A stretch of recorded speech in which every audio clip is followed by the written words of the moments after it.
My name is Ella Cox, and I'm originally from London. I moved to Seattle 8 years ago with an MBA from London Business School and a position at McKinsey that my mother was so proud of. I met my husband at a tech conference where he was nervously pitching an idea he couldn't quite articulate. I helped him refine it over coffee that turned into dinner, that turned into 3 years of building something extraordinary together. Or so I thought. My husband decided I wasn't worthy of his new elite circle. He told me not to show up at the company gala for the billion-dollar business I helped him code. His family sided with him, evaluating me like a stock option and finding my value insufficient. For once, I didn't argue. I didn't cry or plead or try to change his mind. I just packed my comfortable clothes, the ones he always criticized, and drove to the coast. As the sunset faded over the Pacific, painting the sky in colors that would have made Turner weep, my phone lit up. Dozens of messages. Frantic calls. Something had gone terribly wrong at his gala, 400 miles away in Seattle. The carefully planned event that I wasn't sophisticated enough to attend had just imploded in spectacular fashion. Tell me in the comments, have you ever been erased from something you built with your own hands? That morning started like so many others had in recent months. I woke at 5:45 to find Ethan already dressed in his designer suit, practicing facial expressions in our bedroom mirror.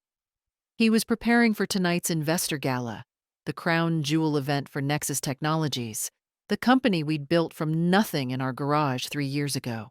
"Stand there," he directed, pointing to the corner of our bedroom. His voice carried that new executive tone he'd adopted, clipped and authoritative. "I need to practice my investor pitch, and you're distracting me." I'd offered to help him rehearse the way I'd done for 3 years, since Nexus was just an idea scribbled on notebook pages. Back when my input mattered. Back when he needed me. "Actually, just leave." He adjusted his Hermes tie without looking at me. "This is for a different caliber of audience than you're used to. These are international venture capitalists, not your old McKinsey clients." He paused, and I saw him practicing his new smile in the mirror. The artificial one that reached his teeth but never his eyes. "My mother will be there tonight to support me properly. She understands this world." I stood in the doorway of the bedroom we'd shared for 7 years, watching him rehearse confidence like an actor preparing for opening night, and realized I'd become invisible in my own marriage. The way he dismissed me shouldn't have surprised me. The signs had been accumulating for months, small cuts that I'd explained away as stress from the Series C funding round. But standing there, watching him practice expressions that bore no resemblance to the man I'd married, I understood that this wasn't stress. This was who Ethan Morrison had become, or perhaps who he'd always been underneath, before success gave him permission to show it. 3 years ago, Ethan couldn't stand in front of a mirror without breaking into a cold sweat. I remembered finding him in our garage at 3 a.m, surrounded by crumpled papers, trying to memorize a 2-minute pitch for our first potential investor. His hands shook so badly the paper rustled like autumn leaves. I'd spent that entire night coaching him, breathing exercises I'd learned during my own McKinsey presentations, restructuring his talking points to flow naturally instead of sounding memorized, recording him on my phone so he could hear how his voice sounded when nervousness made it climb an octave. By morning, he'd delivered the pitch flawlessly and secured our seed funding of $500,000. Now he was dismissing those same McKinsey clients as if they meant nothing. Those clients who'd become Nexus's first enterprise customers when Ethan couldn't afford a sales team. I'd leveraged every connection from my 5 years at the firm, calling in favors, arranging meetings on weekends, turning casual coffee conversations into product demonstrations. 3 contracts worth £2 million in recurring revenue that kept Nexus alive through its brutal first year. But apparently, that contribution had been edited out of the official narrative. "Are you still here?" Ethan asked without turning from the mirror. He was practicing his confident CEO laugh now, the one that sounded nothing like his real laugh. His real laugh was slightly nasal, ending with a small snort that only came out when he was genuinely delighted by something. I hadn't heard it in 6 months. I walked back to the kitchen, my bare feet silent on the marble floors we'd chosen together when we signed the lease for this penthouse. Back then, Ethan had insisted we needed a place that would impress investors when we hosted meetings. I'd agreed, even though the rent consumed nearly half our budget. Now I realized I'd been furnishing his stage, not our home. My phone buzzed with a text from Jessica Tan, my former McKinsey colleague who now served as Nexus's head of operations. I'd recommended her for the position when Ethan needed someone he could trust with the company's internal systems. The message contained no words, just a screenshot that made my stomach twist. It was an internal budget document for tonight's gala, the kind of detailed spreadsheet I used to prepare for Ethan when he was still learning how to manage company finances. There, under a section labeled Strategic Considerations, was a line item that read, "Attendance optimization. Spousal attendance limited to board members and C-suite executives meeting specific criteria." Below that, a note. "E. Morrison does not align with current corporate positioning. Refer to family advisory input." Family advisory input. That meant Margaret and Thomas Morrison, Ethan's parents, who'd spent the first year of Nexus calling it their son's expensive hobby and suggesting he return to law school. They'd only changed their tune when the Series B funding hit, and suddenly their son was worth $20 million on paper. Now they were advising him on which spouse met the criteria for a corporate event. I thought about our garage office where Nexus had been born, the card table we'd used as a desk, the whiteboard covered in my handwriting, because Ethan's became illegible when he got excited about an idea. The air mattress we'd inflated when we were too exhausted to drive home after 18-hour coding sessions. I'd written half the initial platform code while Ethan focused on the architecture.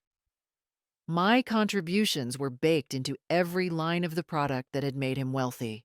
But according to this document, I didn't meet the criteria to attend the celebration of that success. Through the bedroom door, I could hear Ethan practicing his pitch. Nexus Technologies represents the future of integrated platform solutions, he declared to his reflection. Gone was the man who'd once described our company as trying to make boring business software slightly less boring. Margaret Morrison's influence was evident in every practiced gesture, every calculated pause. She'd been grooming him for months, transforming her son from a nervous programmer into someone who could navigate country clubs and charity galas. Someone whose wife needed to meet specific criteria. My phone rang. Jessica's name appeared on the screen. "Stephanie, I'm so sorry," she said immediately, using my middle name the way she always did. "I just saw the final attendee list. I can't believe they're doing this to you." "It's strategic," I heard myself say, echoing Ethan's corporate speak. My British accent made the word sound even more clinical than I intended. Apparently, I don't project the right image for international venture capitalists. That's complete rubbish, and you know it.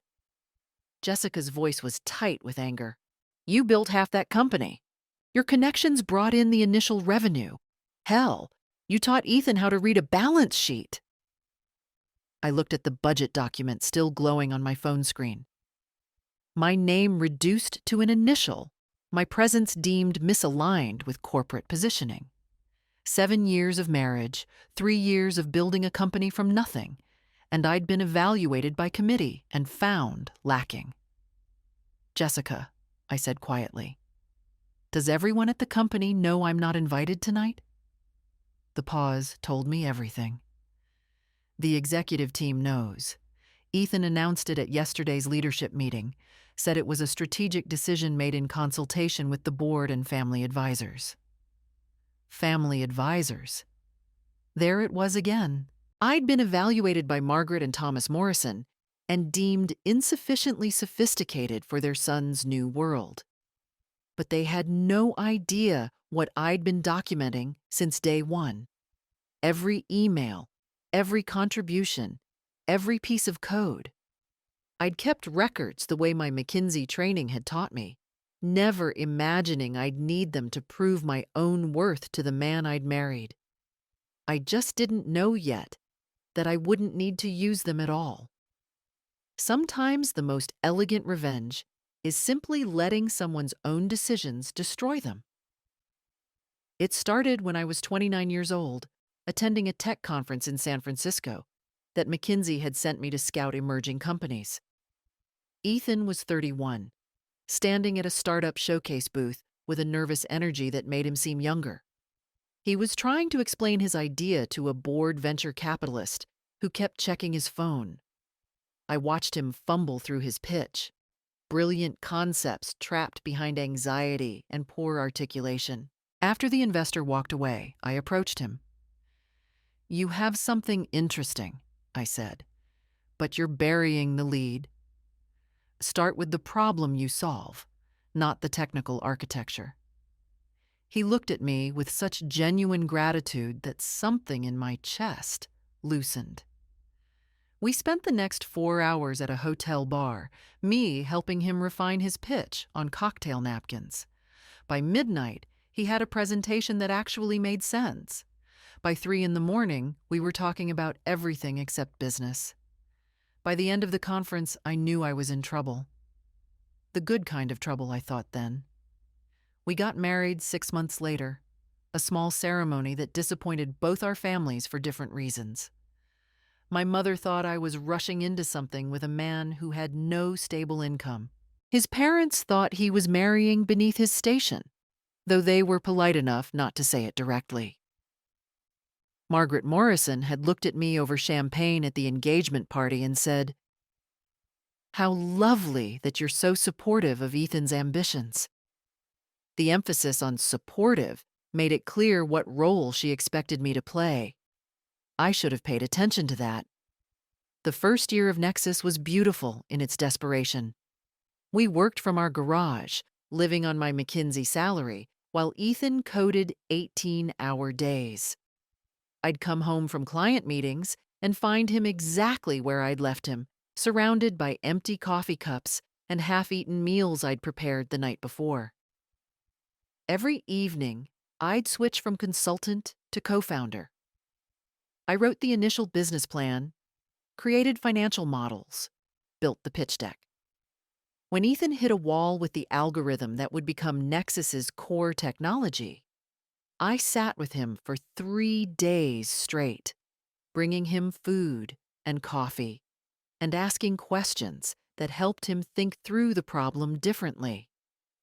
The solution he found was brilliant, but he found it because I gave him the space and support to think clearly. I leveraged every McKinsey connection I had, called in favors from former clients, arranged meetings with people who wouldn't normally take a call from an unknown startup. By the end of year 1, Nexus had 3 major enterprise contracts worth £2 million in recurring revenue.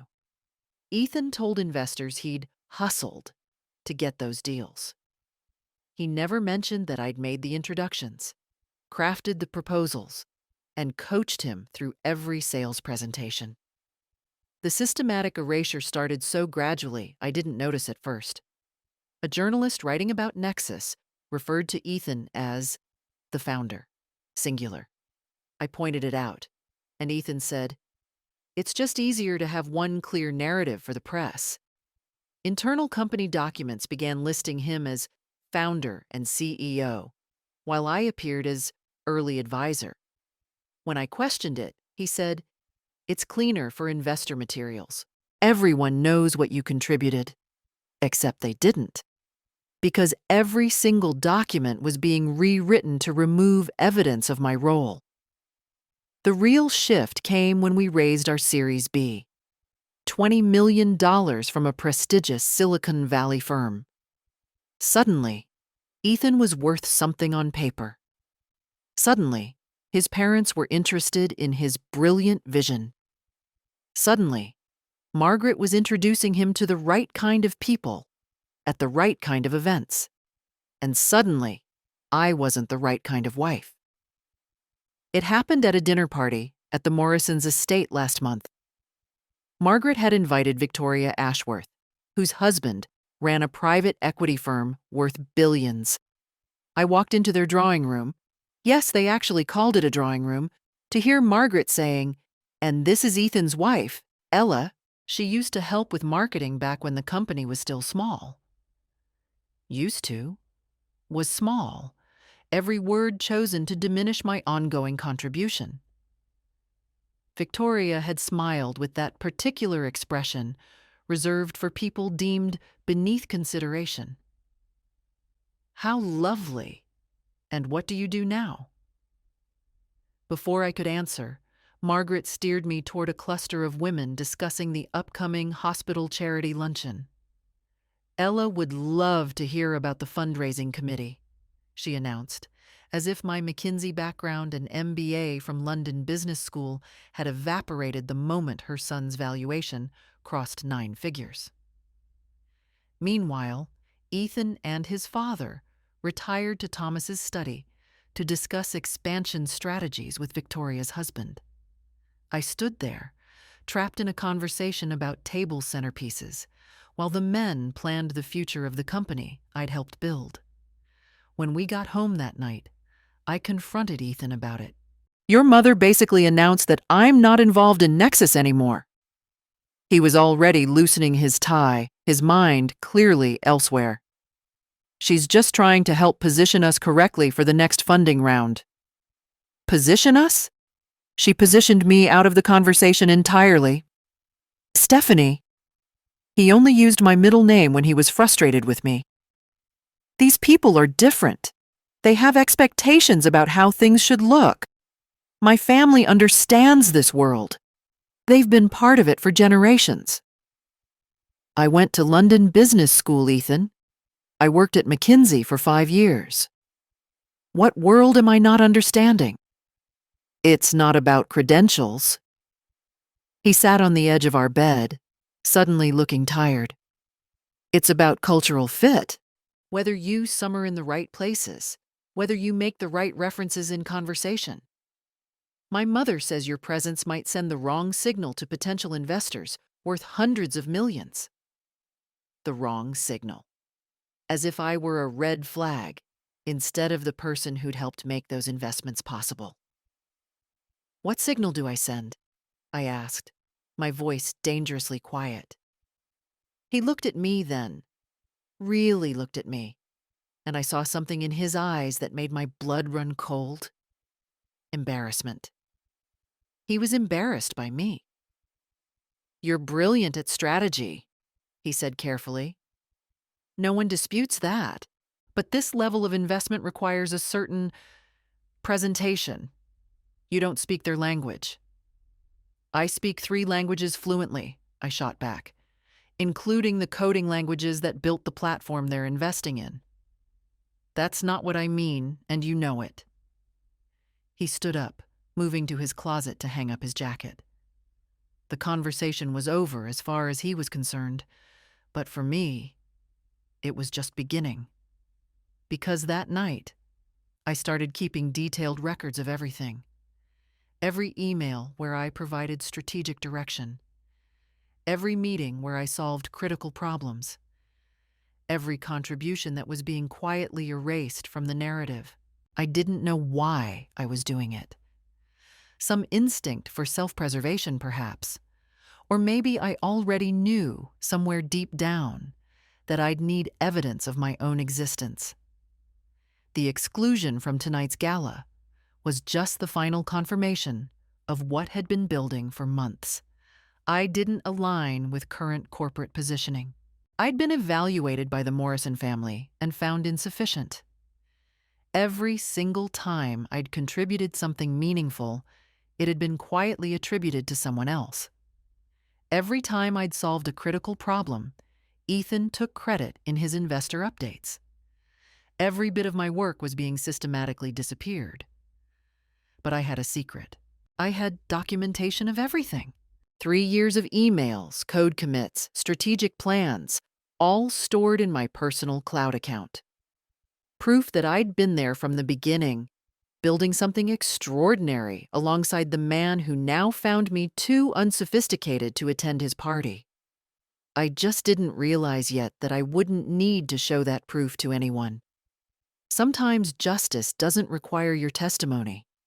Sometimes it arrives all on its own, wearing the face of consequences. By 2 o'clock that afternoon, I couldn't stand the silence of the penthouse any longer. The marble and glass that Ethan loved felt like a museum, beautiful, impressive, and completely devoid of warmth. I dressed carefully in my best business attire, the charcoal suit I'd worn to our Series B closing, and drove to Nexus headquarters. The building we'd moved into last year gleamed in the October sunshine, all glass and steel ambition. The security guard, Derek, who'd known me since we operated from a co-working space, looked uncomfortable when I walked through the lobby. "Afternoon, Mrs. Morrison," he said, not quite meeting my eyes. He knew, too. The lift ride to the 20th floor felt endless. When the doors opened, I saw Jennifer, Ethan's latest assistant, frantically typing at her desk. She looked up, and her face went pale. "Ella, Mr. Morrison is in a meeting with—" "I know," I said, walking past her toward Ethan's corner office. Through the glass walls, I could see him gesturing at a presentation. 3 men in expensive suits, nodding along. The view behind him showcased Elliott Bay in all its afternoon glory, carefully chosen to impress visitors. Everything about that office was calculated for maximum impact, including, apparently, my absence. 20 minutes later, the investors filed out, barely glancing in my direction. Ethan stood in his doorway, his expression unreadable. "We need to talk," I said. He stepped aside, letting me enter before closing the door. The office smelled like his cologne, something French that Margaret had gifted him. He walked to his desk, putting the massive oak surface between us like a barrier. "You came here to make a scene?" he asked, adjusting the Hermes tie his mother had given him last Christmas. "I came here for an explanation, a real one, not corporate doublespeak." He sighed the way he did when he thought I was being unreasonable. "Ella, these investors tonight, they're not from Seattle. They're Silicon Valley elite, international venture capitalists who expect a certain level of sophistication." "Sophistication," I repeated, letting my British accent sharpen the word. "I have an MBA from London Business School. I worked at McKinsey for 5 years. What sophistication am I lacking?" "It's not that simple." He moved to the window, gazing out at the water. "These people can sense things. They read subtle cues. The way someone holds a wine glass, the references they make in conversation, whether they summer in the Hamptons or Martha's Vineyard. You don't speak their language." I couldn't take it anymore. I speak 3 languages fluently, including the coding languages that built the platform they're investing in. "That's not what I mean, and you know it." His voice was cold now, executive. "My family understands this environment. They've been part of it for generations. They only want what's best for the company." What's best for the company? I said slowly. Or what's best for their image? Sometimes those are the same thing. He moved back to his desk, straightening papers that didn't need straightening. My family agrees that sometimes the most supportive thing a spouse can do is step back. Your family agrees. When did Margaret and Thomas become the board of directors for our marriage? They have experience with this level of society. He looked at his watch, a new Patek Philippe that had appeared on his wrist after the last funding round. The gala starts in 4 hours. I need to prepare. That was it. No apology, no acknowledgement of what this meant. Just dismissal as clean and corporate as a termination letter. I stood up, studying the man I'd married 7 years ago. Somewhere under the designer suit and practiced executive presence was the nervous programmer who'd needed me to hold his hand through every major decision. But that person had been carefully edited out of existence, replaced by this polished stranger who viewed me as a liability to be managed. You're right, I said quietly. I don't fit into this world you've created. The world where people are evaluated like stock options and marriages are treated like merger agreements. I walked to the door, then turned back. Your parents must be so proud. You've finally become exactly what they always wanted, someone who measures human worth in terms of strategic value. I made a decision that moment. Not a dramatic one, not a calculated revenge plot. Just a simple choice to stop participating in my own erasure. The drive back to the penthouse took 12 minutes. I spent them searching for coastal cottage rentals on my phone. Cannon Beach, Oregon, a cottage available immediately. The photos showed rough wooden walls, mismatched furniture, and an unobstructed view of the Pacific. Everything Ethan would consider beneath our status. Perfect. I packed methodically, choosing clothes Ethan had always criticized. The comfortable jeans, he said, looked too casual. The university sweatshirts he claimed were inappropriate for someone in our position. The trainers he'd tried to throw away because they weren't designer brands. Each item felt like reclaiming a piece of myself I'd gradually surrendered. The penthouse felt like a museum as I moved through it one last time.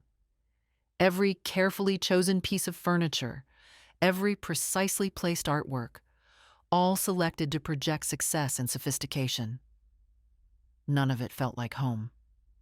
Never had. I left my keys on the marble counter next to the invitation for tonight's gala that bore only Ethan's name. No note, no dramatic goodbye. Just absence, clean and simple. Let him explain that to his strategic advisors. The drive out of Seattle felt like exhaling after holding my breath for 3 years. In the rearview mirror, the city's skyline grew smaller. All those glass towers full of people calculating each other's worth. Ahead, the Pacific Coast Highway stretched towards something I'd forgotten existed. The possibility of being enough. Exactly as I was. 4 hours later, I turned down a gravel road as dusk fell. Coastal fog rolled in like a living thing, and through it appeared a small wooden cottage perched on a bluff.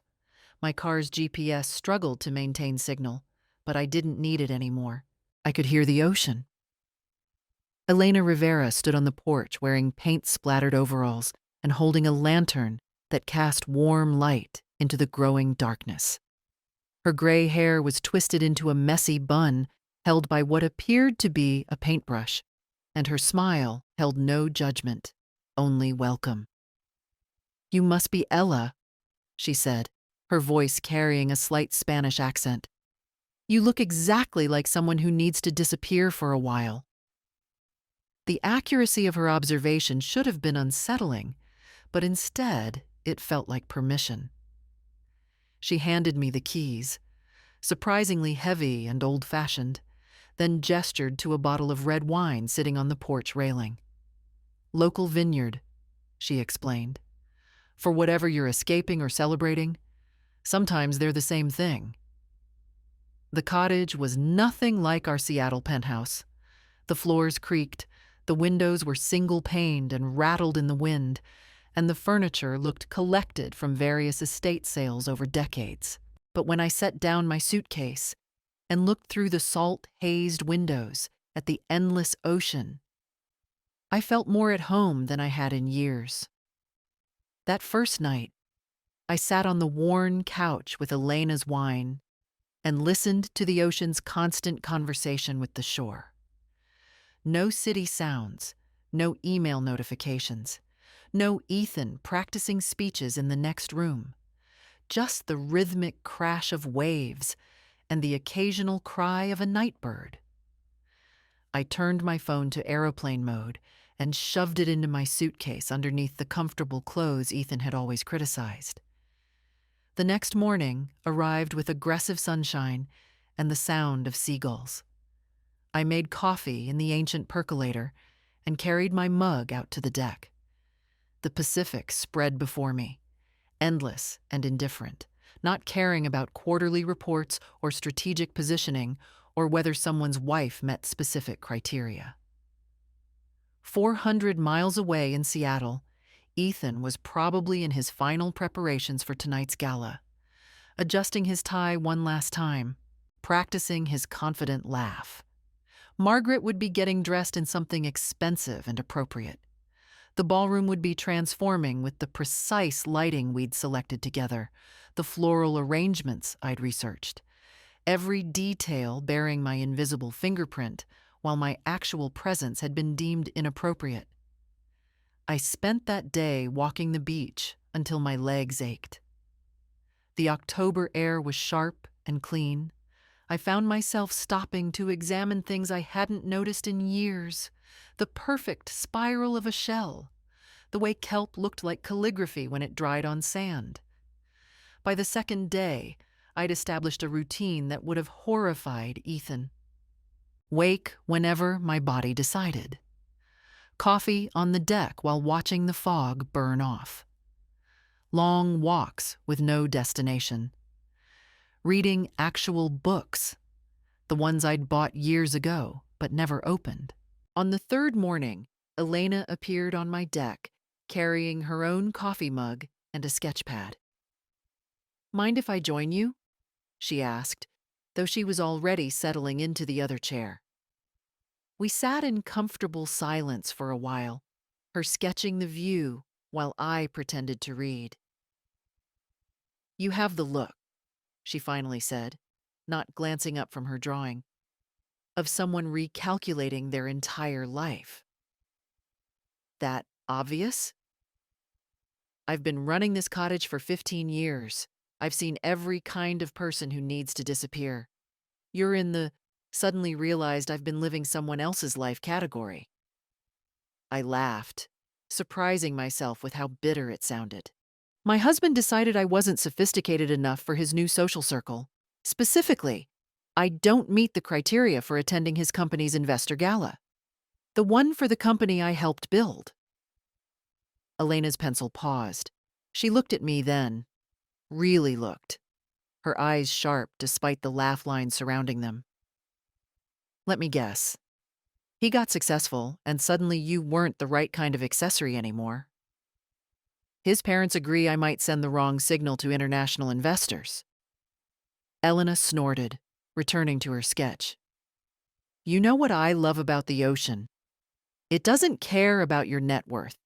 Waves crash the same for billionaires and artists. Sand gets in everyone's shoes equally. The tide doesn't check your portfolio before it comes in." That afternoon, I did something I hadn't done in 3 years. I cooked a meal without checking the time, without calculating when Ethan would be home, without worrying whether it photographed well enough for the social media presence he insisted we maintain. I made pasta with butter and garlic, nothing more elaborate, and ate it on the deck while the sun set. Later, I found a journal in the cottage's bookshelf and started writing. At first, I wrote about Ethan, about the hurt and humiliation. But gradually, other things emerged. The photography business I'd dreamed of starting before McKinsey's offer made me practical. The novel I'd outlined, but never written. The teaching position I'd turned down because Ethan said we needed to focus on the company. Except it had never been our company. It had been his company that I'd helped build, his dream that I'd supported, his success that I'd facilitated. Somewhere in those 3 years, I'd forgotten that I'd once had dreams too. Dreams that didn't involve IPOs or market valuations or impressing people who measured worth in stock options. On the 4th morning, October 7th, I woke with a strange feeling. Not quite anxiety, but awareness. Tonight was the gala. 400 miles away, at precisely 7:15, the doors of the Fairmont Olympic Hotel's grand ballroom would open. I could picture it perfectly. Ethan would be standing near the entrance in his designer suit, Margaret beside him in whatever she'd purchased specifically to impress the international crowd. Thomas would be working the room with his practiced investment banker charm, all of them pretending I'd never existed. Or worse, that my absence was natural, planned, mutually agreed upon.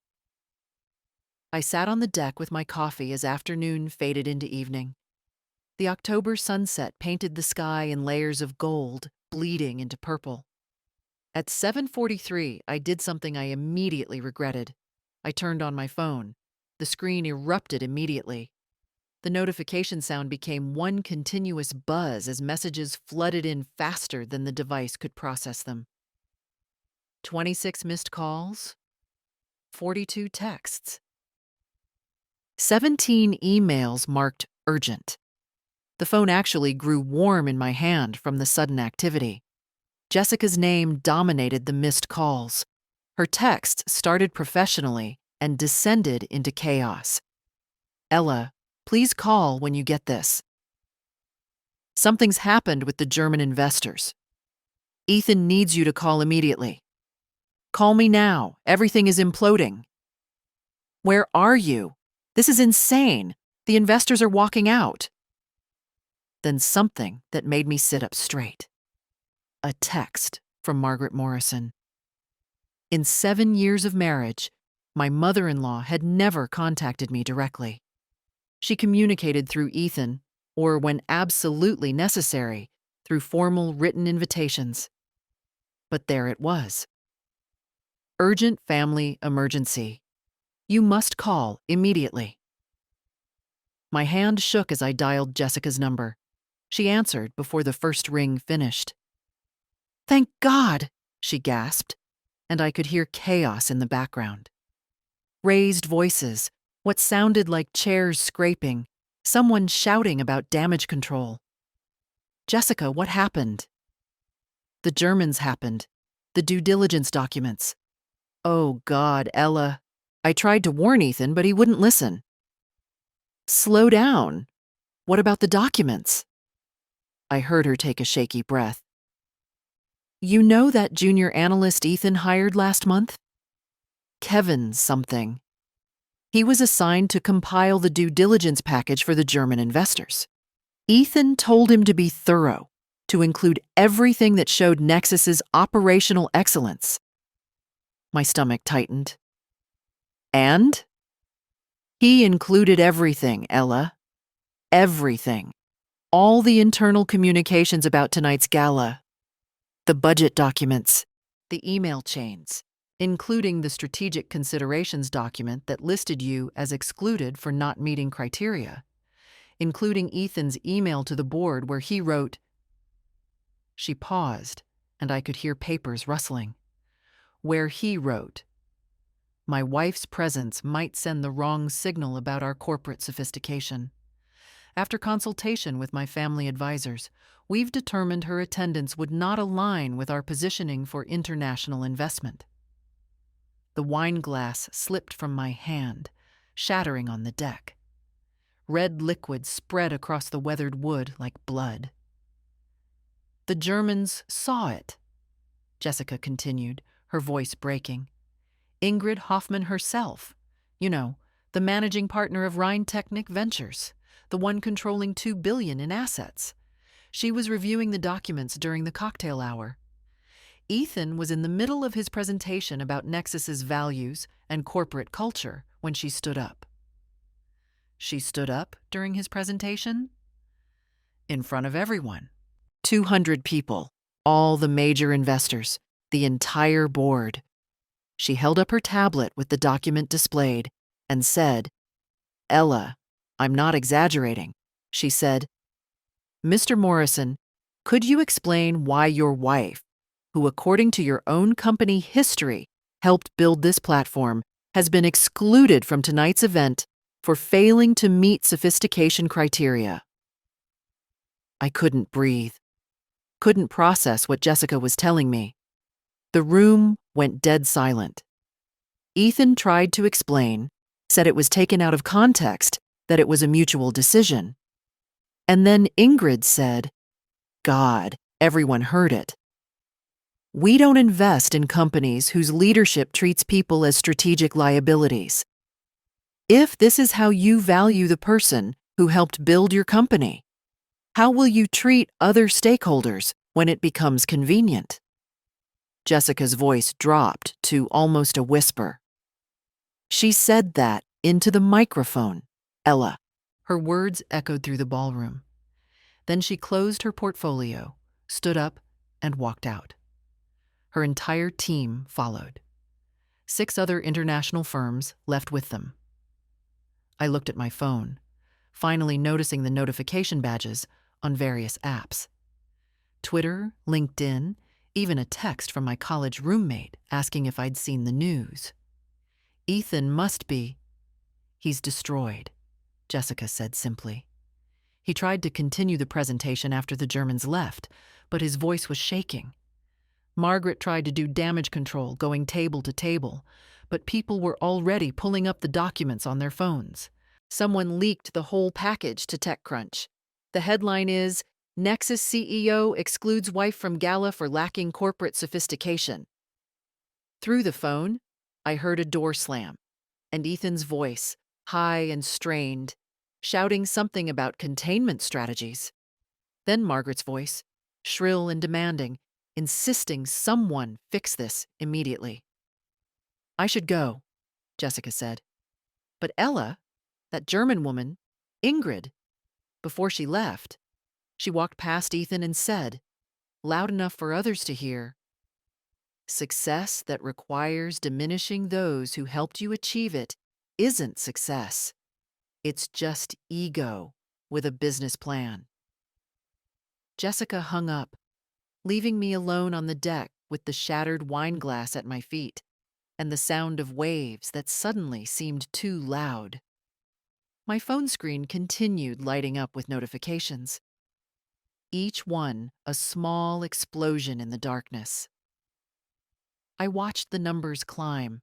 57 unread texts, 31 missed calls, emails multiplying like a virus. Headlines appeared, "Nexus Technologies stock plunges in after-hours trading." "German investment firm withdraws from Nexus deal." "Breaking multiple investors exit Nexus Gala following document leak." Each headline felt surreal, like reading about strangers instead of the company I'd helped code in our garage. I couldn't take it anymore. The weight of what had just happened 400 miles away was crushing. But beneath the shock was something else. Something that tasted like vindication mixed with profound sadness. That was the last straw. Not Ethan's dismissal this morning, not Margaret's systematic erasure of my contributions, not even the exclusion document itself. It was the realization that I didn't need to fight for my worth anymore. The truth had exposed itself without my help. I made a decision then, sitting on that deck with the Pacific roaring below and my phone buzzing with the consequences of Ethan's choices. I reached for my phone and held down the power button until the screen went dark. Then I did something I hadn't done since college. I found a small screwdriver in the cottage's kitchen drawer, removed the phone's back panel, and took out the battery.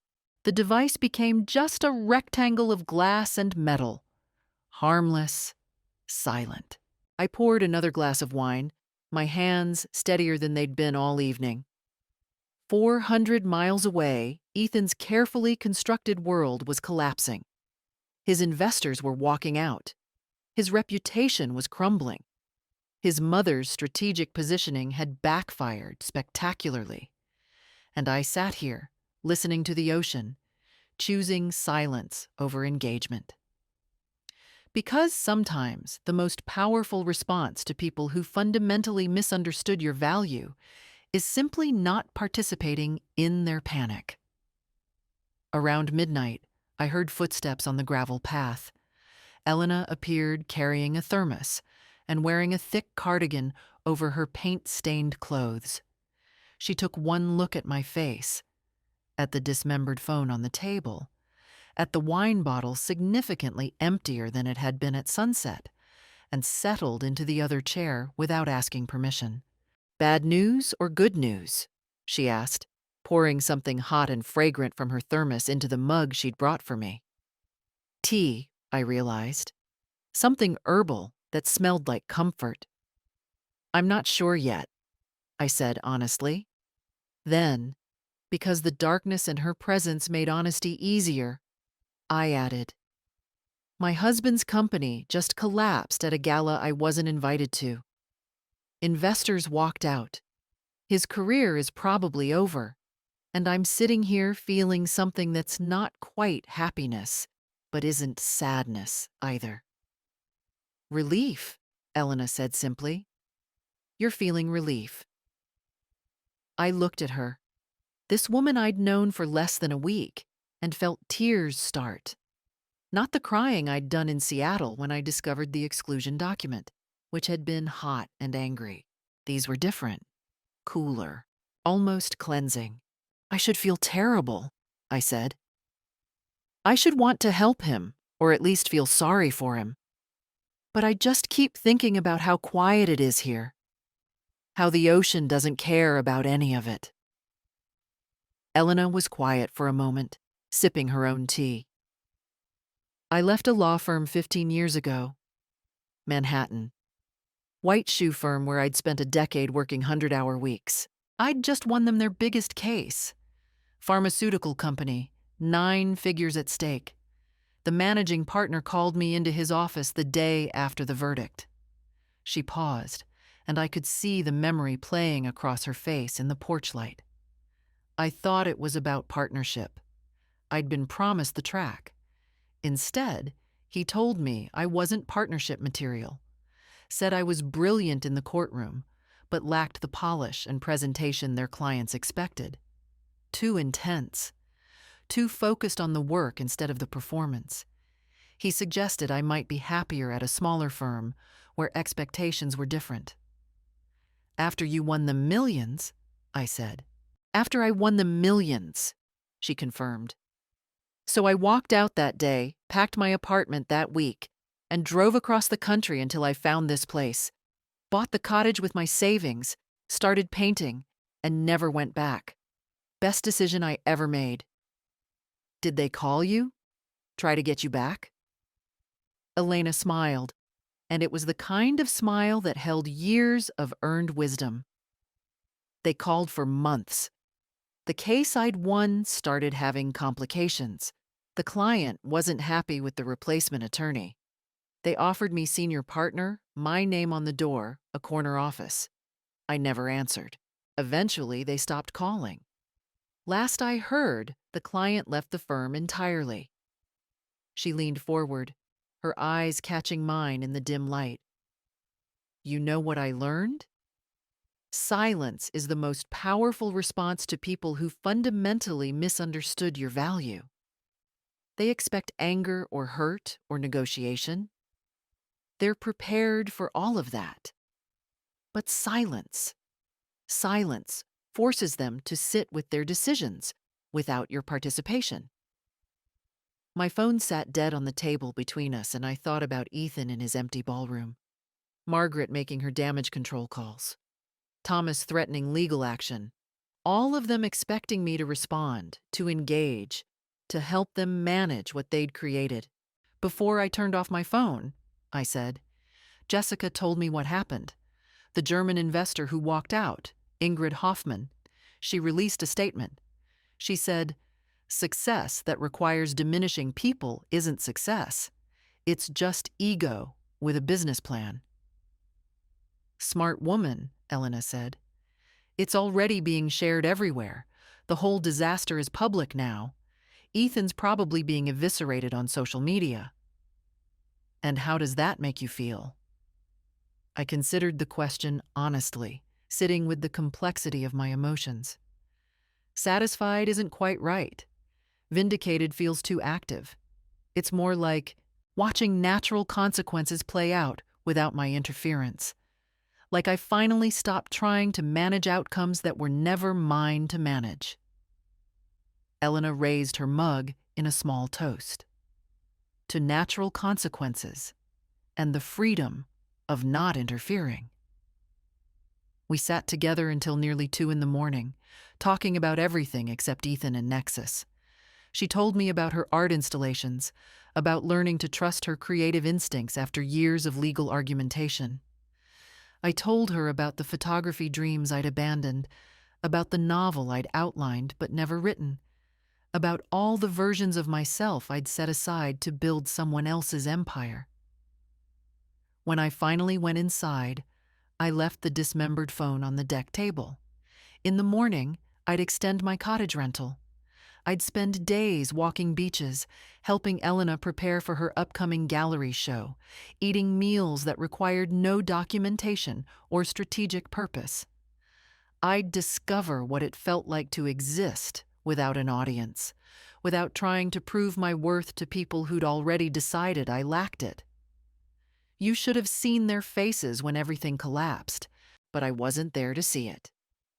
I was 400 miles away, choosing peace while someone else's carefully constructed world fell apart under the weight of their own decisions. I held all the cards without ever having to play them. Because sometimes, the most elegant power move is simply walking away and letting truth do its work. The week at Cannon Beach stretched into 8 days, then 9, then 10. Each morning, I woke to the sound of waves and the absence of urgency. And each morning, I chose to stay one more day. Elena never asked when I was leaving. She simply adjusted the rental agreement, waving off my concerns about her other bookings with a paint-stained hand, and the observation that the cottage seemed to know who needed it. But on the 11th morning, I woke with a different feeling. Not dread exactly, but clarity. The silence had done its work.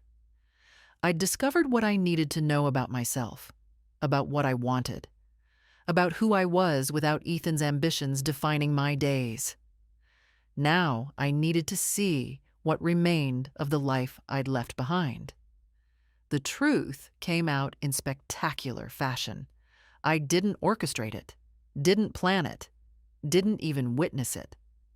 I was 400 miles away, choosing silence, when Ethan's own documentation destroyed him.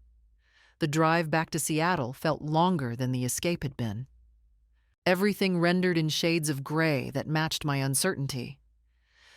I turned my phone back on that morning, letting it charge while I packed. But I hadn't looked at the messages. There would be time enough for that chaos once I arrived. The city appeared through the rain around 4 in the afternoon.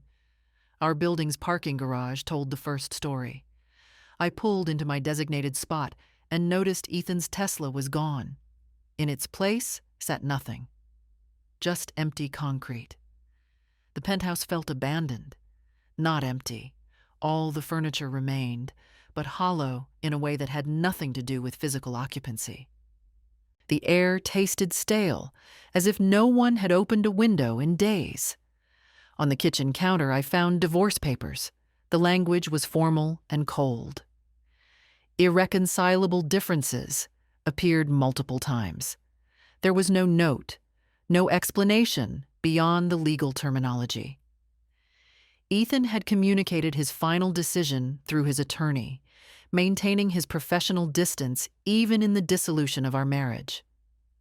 I should have felt something: anger or grief or even relief. Instead, I felt only distant curiosity, as if I were reading about someone else's divorce. The next morning, I met with the attorney Elena's friend had recommended. Catherine Wright's office occupied a modest suite far from the gleaming towers where Seattle's elite firms resided. "I've reviewed the divorce filing," Catherine said once we'd settled with coffee. "Straightforward language, no unusual requests. But I thought you should know what's been happening with Nexus Technologies since the Gala incident." She pulled out a folder thick with printed articles and financial documents. The top page showed a graph of Nexus's stock valuation, the line dropping like a cliff edge after October 7th. 40% decline in valuation, Catherine continued. 3 board members have resigned, including your former father-in-law, Thomas Morrison. The company lost not just the German investment, but 2 other international firms that were in late-stage negotiations. Total capital withdrawal of approximately $400 million. I stared at the numbers, trying to connect them to the company I'd helped code in our garage. $400 million. The figure felt abstract, too large to attach to the small decisions that had led here. "Ethan's position?" I asked. "Still CEO technically, but the board has stripped him of several key authorities. He's essentially a figurehead while they search for replacement leadership. His parents withdrew their financial backing 2 days after the gala. According to my sources, Margaret Morrison told several people at her country club that they needed to protect their other investments from association with the scandal." The irony wasn't lost on me. Margaret, who'd been so concerned about my presence sending the wrong signal, had herself sent the clearest signal possible by abandoning her son when his reputation became a liability. "There's more," Catherine said. "International expansion plans have been suspended indefinitely. The London and Singapore offices that were scheduled to open next quarter have been canceled. Several key employees have left for competitors, 43 in the last 10 days, including most of the original engineering team." They finally understood what they'd lost when they decided I wasn't sophisticated enough. But by then, it was far too late. 6 months later, I stood in my new office on the 7th floor of a building in Fremont, far from the downtown towers where corporate ambition measured success in square footage and floor height. The space was modest: 3 rooms with large windows overlooking Puget Sound. The water was visible between the buildings like a promise of escape, always within reach. My name was on the door in simple lettering: Morrison Strategic Consulting. I'd kept Ethan's last name, not out of sentimentality, but because it was still legally mine, and changing it felt like giving him more attention than he deserved. Besides, there was a certain poetry in building something successful under the same name he'd tried to exclude from his achievements. The firm had launched quietly in April. No press release, no grand opening. Just word of mouth through the network of people who'd watched the Nexus scandal unfold and drawn their own conclusions. Ingrid Hoffman had been true to her word. 2 weeks after I returned to Seattle, she'd contacted me directly. We'd met in that hotel conference room overlooking Elliott Bay, and she'd slid a folder across the table containing copies of documents I'd nearly forgotten existed. Early investor presentations with my name listed as co-founder. Email chains showing my technical contributions. Even a photograph from a local business journal featuring Ethan and me together in our garage office, back when my presence was still considered an asset. "This is who you were before you were erased," Ingrid had said. "I want to fund the consulting firm that allows you to be that person again." not in service of someone else's vision, but building your own. She'd provided seed funding and connected me with founders who valued substance over performance. Within 2 months, I had 3 major clients. The first was Dr. Sarah Chen, a female founder in biotech, developing diagnostic tools for early cancer detection. She'd reached out after Ingrid mentioned my name, saying she needed someone who understood what it meant to build something real while surrounded by people more interested in appearances. I helped her structure her Series A pitch, connecting her with investors who asked about her science before they asked about her pedigree. The second client came through Jessica, who'd finally left Nexus in March when it became clear the company was beyond saving.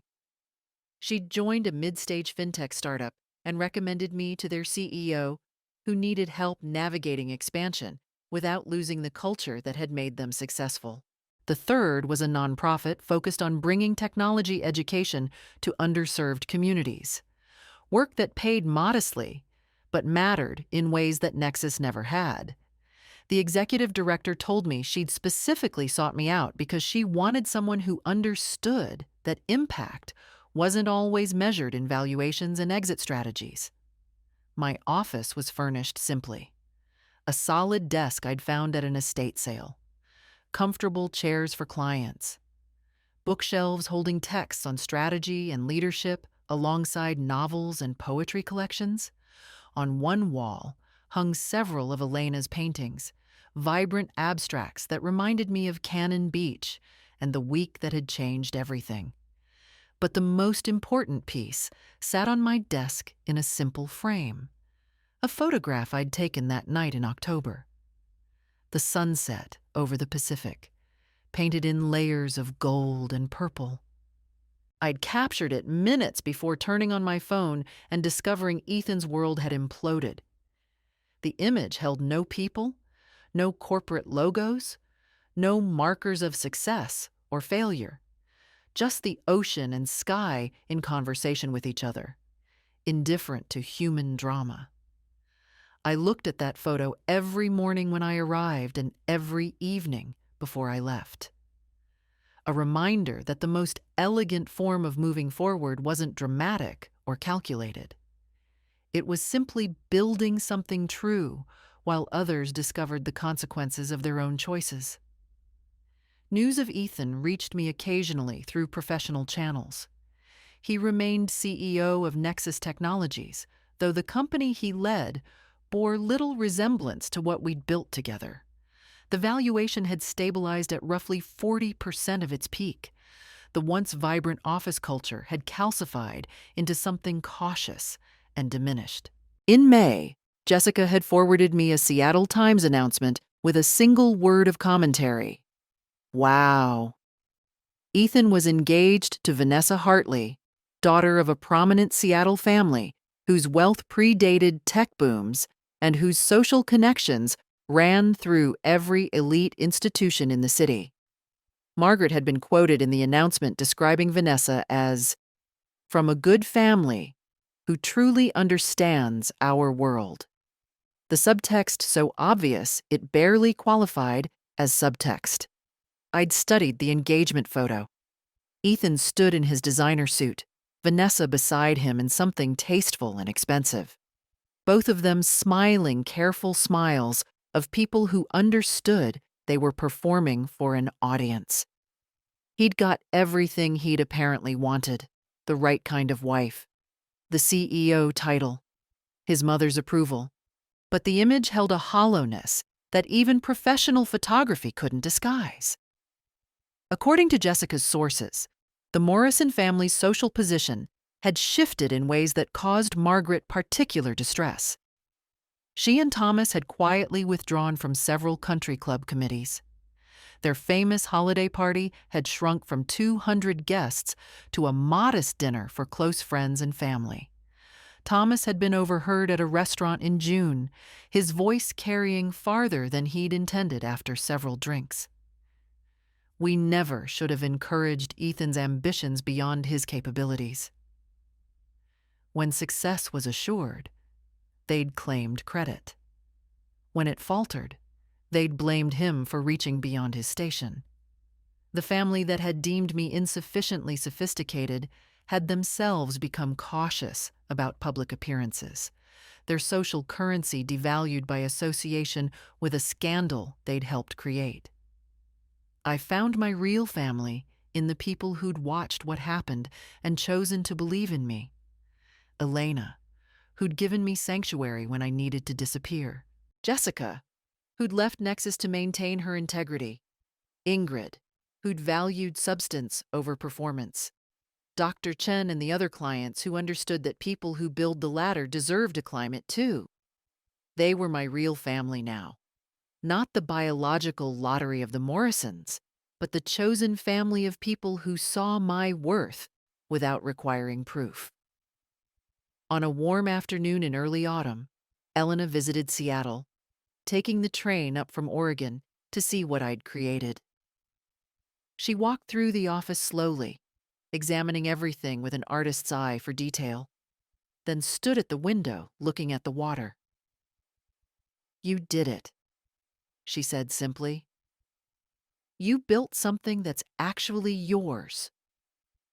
The photograph on my desk caught the light as the sun shifted, that October sunset glowing like an ember.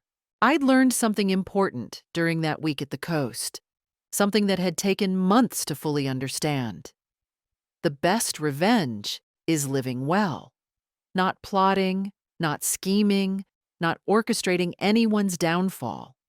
Just building a life so firmly grounded in your own values that other people's judgments become irrelevant. It's finding peace in the distance between who they decided you were and who you actually became.